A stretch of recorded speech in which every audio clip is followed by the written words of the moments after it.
Biblia explicada, un recorrido diario por las Sagradas Escrituras.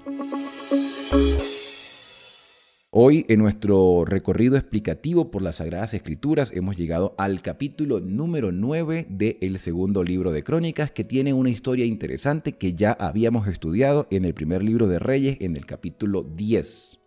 Que es la visita de la reina de Sabá a el rey Salomón, porque la fama de Salomón se había difundido. Salomón había hecho todo para la gloria del Señor, Salomón había buscado la sabiduría, Salomón trabajaba en equipo con todos los que estaban a su alrededor, y también este rey se había preocupado por el bienestar de todo el pueblo de Israel, tanto de forma material como espiritual. Por eso se restituyeron las fiestas espirituales que mencionamos en el capítulo 8, que eran la fiesta de la Pascua, el Pentecostés y la fiesta de las cabañas, también incluyendo el Yom Kippur, aunque no se menciona, pero se sobreentiende porque eran parte de las festividades, juntamente también con la fiesta de las trompetas, los panes sin levadura, entre otras cosas.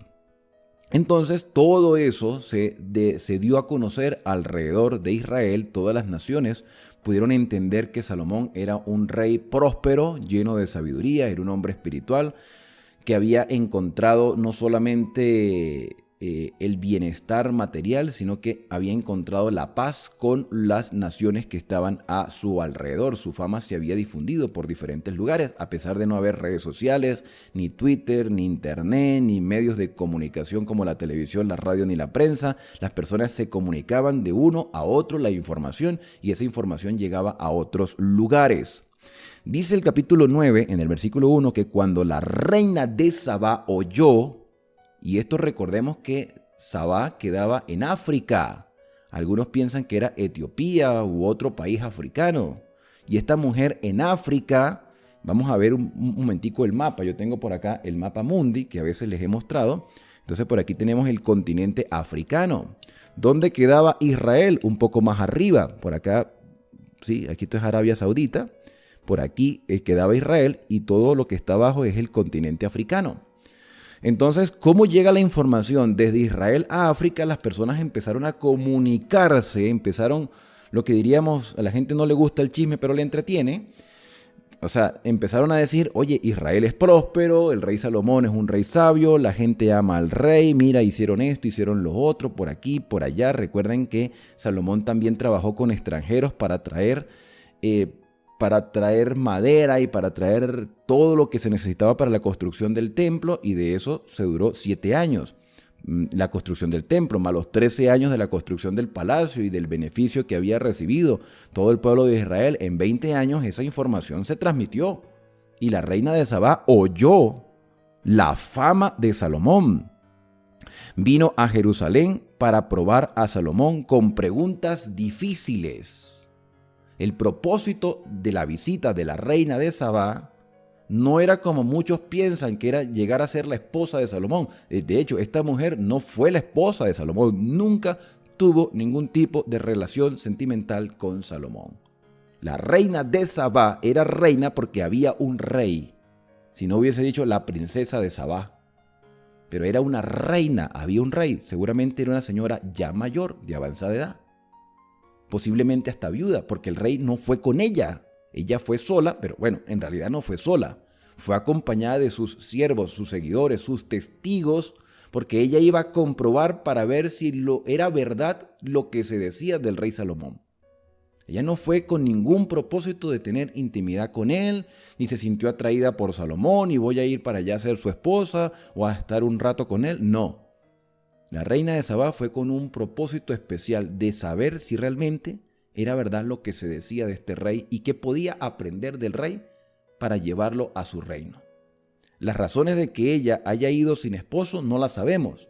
Si era viuda o el rey se quedó allá en sus territorios porque quizá había una lucha, una guerra y necesitaba entonces sabiduría para encontrar lo mismo que había encontrado Salomón, la paz. Bueno, dice el relato entonces que ella fue con preguntas difíciles, fue con cuestiones ya elaboradas. Entonces vino con una gran caravana, con muchas personas, vino cargada con camellos, estos camellos venían cargados de aromas, oro en abundancia, piedras preciosas. O sea, ella iba a aprender de Salomón e iba a demostrar su agradecimiento por lo que iba a aprender. Así que ella se fue preparada para ofrecerle regalos, para darle regalos al rey Salomón. Llegó ante Salomón y habló con él de todo lo que tenía en su corazón, todo lo que ella sentía, todo lo que ella pensaba, todas las dudas que había en su mente de cómo poder administrar mejor su reino, o cómo tener un mejor estilo de vida, o cómo poder alcanzar lo que Salomón alcanzó. Entonces ella le expuso todas las problemáticas que había tenido en su reino. No sé, o sea, hay muchas cosas que se pueden deducir de este tema. Pero ella dice que le expuso, o el relato dice que ella le expuso todo lo que había en su corazón, y Salomón respondió a todas sus preguntas. En este canal muchos se han acercado y me han hecho preguntas, me han contado sus experiencias, y yo trato de responder de la manera más adecuada según lo que la Biblia enseña. Yo no sé cuál ha sido el efecto de las respuestas que yo he dado en algunas personas. Algunos me expresan su agradecimiento y yo no sé si realmente les sirvió el consejo o les sirvió la respuesta que se dio en ese momento. Pero en el caso de Salomón, Salomón satisfizo todas las cosas que la mujer llevaba en su corazón. Él pudo dar respuestas acertadas porque era un hombre lleno de sabiduría, era lleno del Espíritu Santo, era un hombre que dependía de Dios por lo menos en la primera etapa de su reinado. Y dice aquí que nada le fue difícil de explicar, nada. Yo creo que Salomón era un hombre también que estudiaba las Escrituras. O sea, no fue que la sabiduría le llegó así por de la nada. O sea, Dios le impartió sabiduría, pero Salomón constantemente iba aprendiendo. Siempre hay cosas nuevas y buenas por aprender. Y Salomón era un hombre que estudiaba todas las temáticas, estudiaba la naturaleza, estudiaba las ciencias, estudiaba las escrituras, estudiaba el comportamiento humano. Hay una historia que no aparece aquí de dos mujeres que en algún momento llevaron a un niño. Cada una decía que el niño era hijo de ella porque una se acostó sobre su otro hijo y este se murió, y entonces estaban discutiendo y Salomón dijo, bueno, pique del niño en dos, mitad para una y mitad para la otra. Y la que era la madre real dijo, no lo maten, désenlo a ella, prefiero que esté con ella antes de que muera. Entonces fíjense que Salomón solucionaba los problemas cotidianos de las personas de Israel. Las personas consultaban a Salomón y eso era lo que le permitía también al reino estar fortalecido de saber de que podían contar con un hombre que les daba respuesta a sus interrogantes. Hoy quizás no encontremos hombres con tanto conocimiento o tanta sabiduría como Salomón, pero Dios a través de su Espíritu Santo puede poner en nuestra boca palabras acertadas para ayudar a otras personas. Solamente podemos lograr eso con el poder de Dios. Entonces dice el versículo 3 que al ver la reina de Sabá la sabiduría de Salomón y la casa que había edificado, me gustan mucho estos detalles porque ella empieza a comparar las casas y empieza, porque era una mujer que venía recorriendo diferentes territorios y ve la diferencia en las construcciones. Así como hoy deben ser diferentes nuestros hogares, ella vio las casas, cómo son nuestras casas por dentro. Somos ordenados, somos desordenados, somos desatendidos, somos descuidados, somos demasiado materialistas. ¿Cómo son nuestros hogares? ¿Cómo son nuestras casas? Dice también que vio las viandas, la comida que se servía en la mesa. Yo expliqué en el primer libro de Reyes, en el capítulo 10, yo explicaba que la comida en Israel era muy diferente al resto de las comidas de otras naciones. Así como la comida del cristiano debe ser muy diferente a lo que se sirve en la mesa de personas que no tienen fe, porque tenemos principios establecidos. Ustedes saben que Levítico 11 habla de lo que se debe y lo que no se debe comer. Y muchos cristianos se extrañan de que haya un remanente que realmente quiera poner en práctica lo que dice Levítico 11. ¿Ustedes creen que los israelitas comían lo que nosotros comemos hoy? No solamente el hecho de abstenerse de comer cerdo, porque es un animal inmundo, sino que ellos tenían un régimen mucho más sano, mucho más natural, comían frutas, legumbres, hortalizas, semillas. Por eso vemos a un Daniel que va a Babilonia y le sirven comida real, le sirven bastante carne y él dice, no, yo prefiero comer alimentos sencillos. Entonces, ¿dónde se forma la alimentación de un hombre? En su casa. Desde niños, desde que somos niños, se forma nuestra alimentación. Hay personas que no pueden comer si no tienen carne en el plato. Si no tienen lo que llaman en algunos países la presa, si no tienen ahí la presa, si no tienen el pedazo, no comen. Si no tienen el jugo, el refresco, la gaseosa, no comen. Porque se malacostumbraron desde niños. Entonces es importante que haya una reforma en el estilo de vida. La reina de Sabá se sorprendió al ver la comida que se servía en la mesa. El tipo de comida, no la abundancia de comida, sino la sencillez de los alimentos. No tanto la abundancia, porque ella también posiblemente por ser reina quizás también tenía abundancia de alimentos en la mesa, así que eso no le podía sorprender. Lo que le sorprendía era el tipo de alimentos que se servían. También dice que vio las habitaciones de los oficiales. Si alguien entrara, no ahorita, porque seguramente ahorita hay muchas camas que están descendidas a esta hora de la mañana, pero si entraran a mediodía a tu habitación, ¿qué verían? ¿Cómo verían tu habitación a media tarde? Y esta mujer entró a todas las habitaciones y se sorprendió de ver el orden, la limpieza, la pulcritud. Esta mujer, el relato no dice si ella avisó que iba a visitar o llegó de sorpresa. El hecho es que ella encontró todas estas cosas en Israel. También dice que habla del estado y el traje de sus criados, o sea, la ropa que las personas utilizaban, la vestimenta. ¿Cómo debe ser la vestimenta del cristiano de este tiempo? ¿Será que debe diferenciarnos del resto de los demás? Seguramente sí.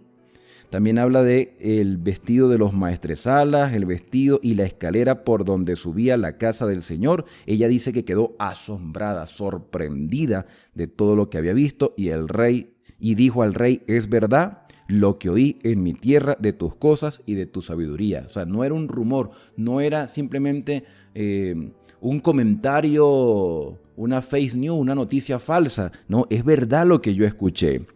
Pero yo no lo creía hasta que vine y comprobé con mis ojos que ni la mitad de tus grandezas, de tu sabiduría se había dicho.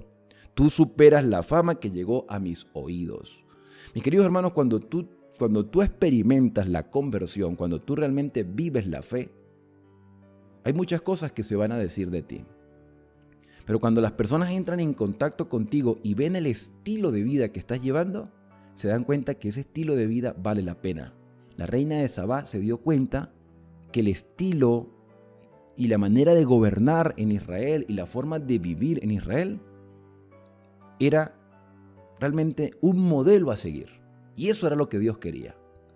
Eso era lo que Dios quería para su pueblo Israel, que fuesen un modelo. Que lamentablemente ese modelo se desvirtuó porque pusieron su mirada en las demás naciones. Y la reina de Sabá es el testimonio de que sí se puede vivir honrando a Dios y demostrando que vale la pena seguir el estilo de vida que Él nos ha provisto o nos ha ordenado.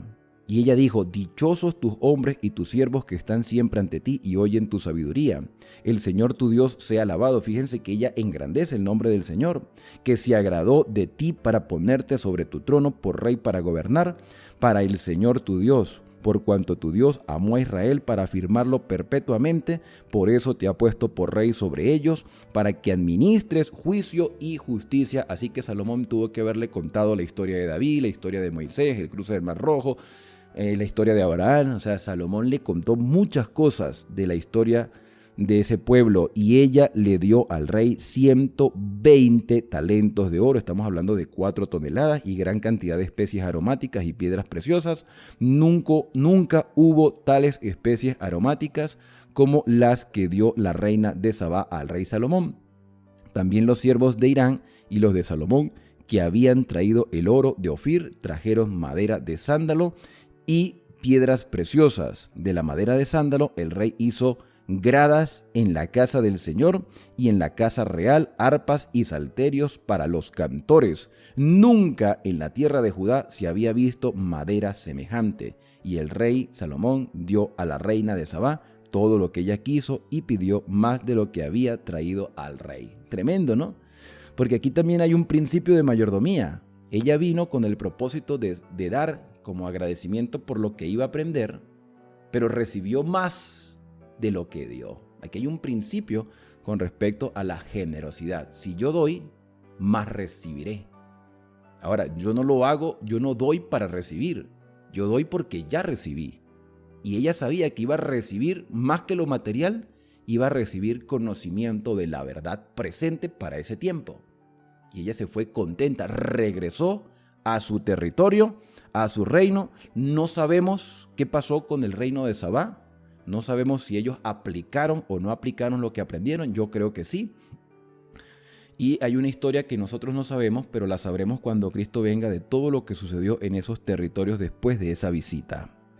Dice el versículo 12, y el rey dio a la reina todo lo que ella pidió, más de lo que había traído. Después ella volvió a su tierra con sus siervos. ¿Se dan cuenta que aquí no hay detalles que digan que hubo algún tipo de relación amorosa entre ellos? Eso no existió, eso es un invento de las películas. El versículo número 13 dice, el peso de oro que recibía Salomón cada año era de 666 talentos.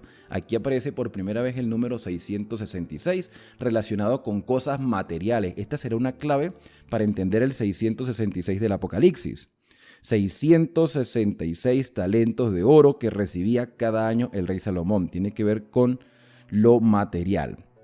Versículo 14. Sin las contribuciones de los mercaderes y negociantes, también los reyes de Arabia y los príncipes de la tierra traían oro y plata a Salomón. El rey Salomón hizo 200 escudos grandes de oro. Escudos, imagínense, escudos para salir a la batalla con oro de 600 ciclos de oro. Claro, no hubo guerra en los tiempos de Salomón, hubo mucha paz. Quizás también por eso los hicieron de oro. Así que los escudos eran como más bien simbólicos. Hizo también 300 escudos menores de oro batido, de 300 ciclos de oro cada uno, y el rey los puso en la casa del bosque del Líbano. Hizo además el rey un gran trono de marfil y lo recubrió de oro puro. Dice que era un trono alto con escalones, con leones y una cosa sorprendente. El trono tenía 6 gradas y una estrada de oro unido a él y sus brazos a uno y otro lado del asiento y 2 leones que estaban junto a los brazos. O sea, leones tallados. Tenía también 12 leones de pie, cada uno a cada lado de las 6 gradas. Jamás se había hecho otro semejante en reino alguno. Toda la vajilla del rey Salomón era de oro, vajilla de oro, comer en plato de oro, o sea, y las personas que comían allí, o sea, había tanto oro en abundancia que yo no creo que alguien dijera, voy a robarme un plato de la mesa de Salomón. Y toda la vajilla de la casa del bosque del Líbano de oro puro, en los días de Salomón la plata era estimada. Uno puede decir, ay, pero Salomón egoísta, él comía en platos de oro y el pueblo, según lo que leímos en capítulos anteriores, en el pueblo había abundancia, o sea, el pueblo vivía bien. El rey vivía bien, el pueblo vivía bien. Por lo menos en esta etapa de la vida de Salomón. Porque cada 3 años la flota del rey iba a Tarsis con los siervos de Irán y volvían con oro, con plata, con marfil. También se habla de algunos animales, se habla de los monos, ¿sí? de los micos, los simios, y también pavos reales. O sea, tenía sus mascotas en casa. Tenía como un bosquecillo allí en Israel. El rey Salomón superó a todos los reyes de la tierra en riqueza y sabiduría. Todos los reyes de la tierra deseaban ver a Salomón. Qué bueno que nosotros pudiéramos dar un testimonio tan bueno del cristianismo que las personas deseen acercársenos. O sea, las personas querían ver a Salomón. O sea, Salomón era el influencer de su tiempo. Hoy los influencers dan mucho que desear, los cantantes, los deportistas, los actores, ¿sí? Tienen una vida desordenada. Podrán ser buenos en su trabajo, pero en su vida personal son un desastre. Entonces Salomón, su fama era por su vida personal. O sea, Salomón no era ni un cantante, ni un deportista, era un rey. Era un rey que sabía cómo vivir y cómo enseñar a su pueblo a vivir. Por eso dice que todos los reyes de la tierra deseaban ver a Salomón, así que creo que la lista era grande, y oír la sabiduría que Dios había puesto en su corazón. Año tras año, cada uno traía su presente, objetos de plata, de oro, vestidos, armas, aromas, caballos, mulas. Tuvo también Salomón 4,000 caballerizas para sus caballos y carros y 12,000 jinetes que puso en las ciudades de los carros y con él en Jerusalén. Y tuvo señorío sobre todos los reyes desde el Éufrates hasta la tierra de los filisteos y la frontera de Egipto. el rey acumuló plata en Jerusalén como piedra. Fíjense que hasta la plata era de poco valor en comparación con la cantidad de oro y dice que había plata como piedra. Eso no pasa hoy. Y cedro en abundancia como los sicomoros del campo. ¿Y por qué no pasa eso hoy? Por las malas administraciones de los gobiernos. Salomón era un rey que sabía administrar su reino. Dice el versículo 28 que traían también caballos para Salomón de Egipto, de todos los países. El capítulo termina con la muerte de Salomón. Nótese que el escritor de Crónicas omite detalles de la vida de este rey, detalles negativos. Como lo omitió en el primer libro de Crónicas, se omitieron los detalles negativos de la vida de David. En este caso se omiten los detalles negativos de la vida de Salomón. Cuando estudiamos la vida de Salomón en los libros de Reyes, nos dimos cuenta que Salomón en un momento de su vida se desvió, se volvió idólatra, tuvo muchas mujeres. 1000 mujeres Salomón, yo no sé cómo las atendía todas. 1000 mujeres, 300 esposas, 700 concubinas. Muchos hijos seguramente, por supuesto. Hubo un momento en que se desvió Salomón del propósito de Dios, pero el escritor de Crónicas se quiere concentrar en lo que realmente le importaba al pueblo de Israel en el momento que se escribió este libro, que era fortalecer la fe del pueblo de Israel, de confiar en las promesas del Señor, que se podía lograr esa gloria que en el pasado se había tenido, pero que se perdió por culpa de la desobediencia. Y por eso el escritor de Crónicas omite las partes negativas para que el pueblo se concentre en lo que realmente es importante. Mire, hermanos, yo no sé cuántos errores tú has cometido en tu vida. Yo no sé cuántas faltas, cuántos defectos de carácter has manifestado en público. Pero hoy es un día para poder ser transformados con la ayuda del Espíritu Santo y veamos lo bueno y lo positivo que otros lograron en el pasado. Si ellos lo lograron, nosotros también podemos lograrlo. Si ellos fallaron, aprendamos de los errores que ellos cometieron para no hacerlo. Por eso es que a Abraham se le llama el padre de la fe, a pesar de haber sido un adúltero. Por eso es que a David se le llama hombre conforme al corazón de Dios, a pesar de haber sido un asesino de manera deliberada con una persona inocente. Y por eso a Salomón se le sigue llamando el hombre más sabio, a pesar de haber sido un hombre que en un momento de su vida se desvió de lo que había aprendido. Todos podemos tener la posibilidad de caer en pecado, de caer y de cometer errores graves. Pero eso no quiere decir que vamos a permanecer caídos. Tenemos que levantarnos y continuar adelante y saber de que Dios puede guiar nuestros pasos y que la justicia de Cristo nos cubre. Nos cubre. Dios perdona, pasa por alto nuestras faltas solo si las confesamos y decidimos hacer su voluntad. Entonces, estos últimos 3 versículos terminan diciendo que los demás hechos de Salomón, los primeros y los últimos, están escritos en los libros del profeta Natán, que serían los libros de Samuel y Reyes, principalmente los libros de Reyes. Dice, los libros del profeta Natán, en la profecía de Abías Silonita y en las profecías del vidente Ido contra Jeroboam, hijo de Nabat. Reinó Salomón en Jerusalén, sobre todo Israel, 40 años. O sea, había otros escritos donde estaban estas historias, incluyendo lo que ya estudiamos en Reyes. Y durmió Salomón, se dice dormir porque la muerte es un sueño. Fíjense que en cada detalle hay verdad presente. Durmió Salomón con sus padres y lo sepultaron en la ciudad de David su padre, y en su lugar reinó uno de sus hijos, Roboam. Bueno, de esta manera entonces concluye este capítulo número 9 del segundo libro de Crónicas, esperando que sea una bendición para tu vida. ¿Qué te pareció? Si tienes algún comentario, no dudes en hacerlo con respecto a esta temática o alguna otra lección que puedas extraer de todo lo que aquí se ha dicho. Estamos todos para crecer y aprender. Bueno, hemos llegado entonces al final. No nos resta más que acercarnos al Padre Celestial a través de la oración. Querido Padre, muchas gracias te damos, Señor, en este día por este conocimiento impartido. Gracias, Señor, porque tú no nos dejas en tinieblas y podemos colocar en práctica cada una de estas lecciones y ser un testimonio como lo fue Salomón ante la reina de Sabá. No sabemos qué sucedió en Sabá después de eso, pero seguramente hubo un cambio estructural por todo lo que se aprendió.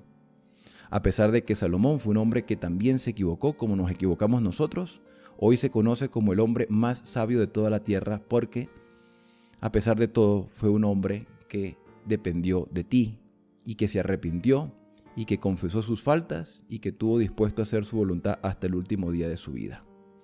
Guía al Señor nuestros pasos, ayúdanos en nuestra debilidad. Son agradecimientos que hoy te hacemos en el santo y bendito nombre de Cristo Jesús. Amén. Bien, y ahora al despedirnos, decimos a cada uno: Dios te bendiga y te guarde.